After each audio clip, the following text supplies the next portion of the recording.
Good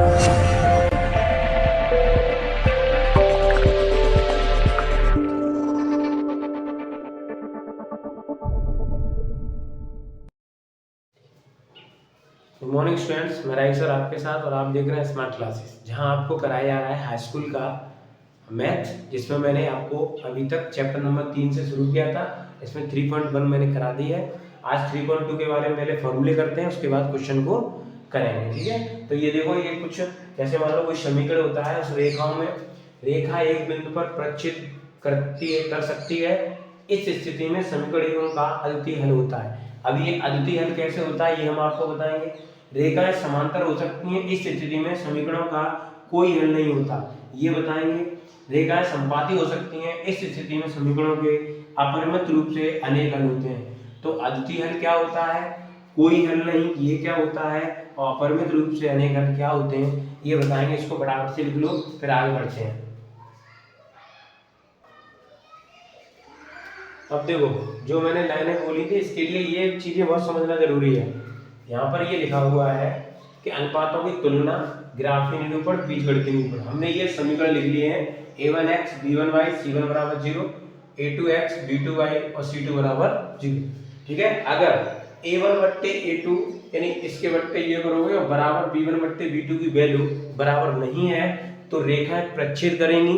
ठीक है, और इनका केवल अद्वितीय हल होगा, केवल एक हल यानी अद्वितीय हल होगा। और अगर a1 बट्टे a2, b1 बट्टे b2, c1 बट्टे c2 इन दोनों समीकरणों से तीनों वैल्यू ये बराबर होंगी तो रेखाएं समपाती होंगी और इनके अनेक हल होंगे। कैसे होंगे? अनेक हल। और अगर इसमें c1 बट्टे c2 और b1 बट्टे b2 is not equal to होगा, इसका मतलब है बराबर नहीं है, तो रेखाएं समांतर होंगी और इनका कोई हल नहीं होगा। ठीक है, तो ये आपकी एक टेबल है, इसका काम पड़ेगा आपको इस एक्सरसाइज में, इसको फटाफट से लिख लीजिए। देखिए, इसमें अब क्वेश्चन नंबर पहला चलते हैं। इसमें लिखा है कक्षा 10 के 10 विद्यार्थियों ने एक गणित की पहली प्रतियोगिता में भाग लिया। यदि लड़कियों की संख्या लड़कों से 4 अधिक है तो प्रतियोगिता में भाग लिए गए लड़के और लड़कियों की संख्या ज्ञात कीजिए। तो यहाँ पर सबसे पहले शुरू करेंगे, माना लड़कियों की संख्या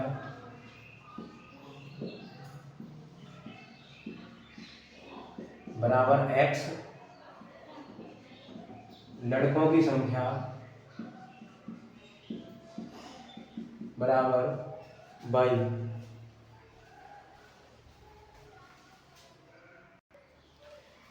ठीक है, कंडीशन इसमें फर्स्ट देखो क्या है।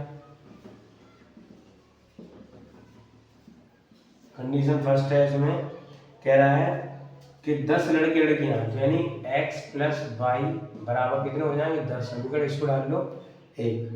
ठीक है, और कंडीशन सेकंड क्या है?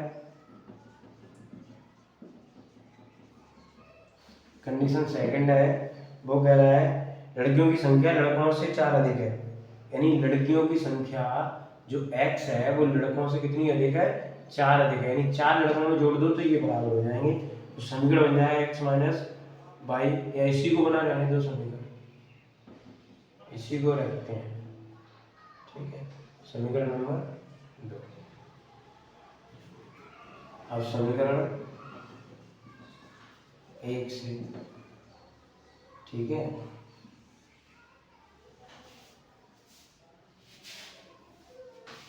x बाई, देखो समीकरण 1 से अगर हम वैल्यू मान लो x की 5 रखेंगे, ठीक है, x की 5 रखेंगे तो 5 इधर घटेंगे तो y बराबर भी 5 आएगा। ठीक है, और अगर x की वैल्यू हमने 6 रखी, 6 रखेंगे तो y का कितना आएगा? 4 आएगा। और x की अगर 7 रखोगे तो y बराबर 3 आएगा। ठीक है, इसी प्रकार से समीकरण 2 में 2 से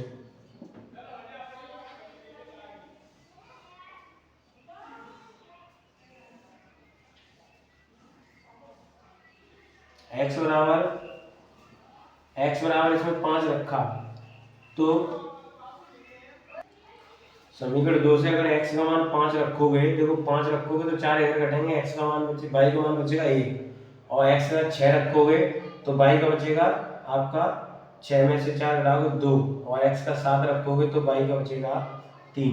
अब इसमें देखो एक चीज कॉमन आ रही है, देखो वेनिस्ट 7 3 और 7 3 ये बिंदु, ठीक है। यहाँ से बिंदु क्या मिलेंगे आपको, बिंदु क्या मिलेंगे 5,5 6,4 और 7,3 और इसके बिंदु मिलेंगे आपको 5,1 6,2 और 7,3।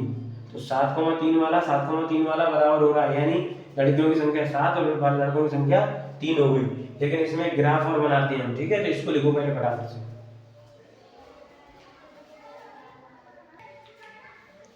देखो इसमें मैंने ये ग्राफ बना दिया है। समीकरण 1 से देखो, समीकरण 1 से बिंदु हमको ये मिले थे जिसमें ये वाला वेनिस्ट था, ये वाला बिंदु। समीकरण बी से ये मिले, इसमें इन दोनों में ये वेनिस्ट है। और वेनिस्ट है जो कॉमन हो, वेनिस्ट हो वही मान होंगे, ठीक है। ग्राफ ही से हल करने का मतलब ये है। तो मैंने यहाँ ग्राफ बनाया, तो इनको देखो रखा 5,5, तो 5,5 ये वाला बिंदु हो गया, 6,4 6 और 4 ये आ गया आपका, ये 7,3 7,3 ये आ गया।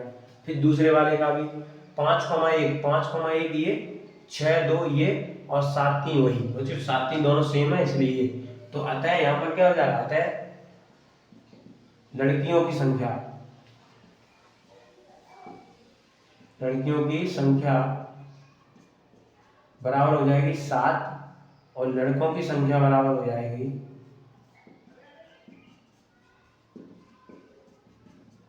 3, ठीक है। जो वेनिस्ट हो, यानी दोनों समीकरणों का जो एक ही बिंदु हो उसी को आप मेन आंसर मानोगे, वही आंसर आपका। इस तरह से ये वाला क्वेश्चन खत्म हो गया। इसी तरह से आगे क्वेश्चन है, ठीक है। तो आज के लिए इतना ही मिलते हैं अगली क्लास में। तब तक के लिए पढ़ते रहिए, बढ़ते रहिए और देखते रहिए स्मार्ट क्लासेस। जय हिंद, धन्यवाद।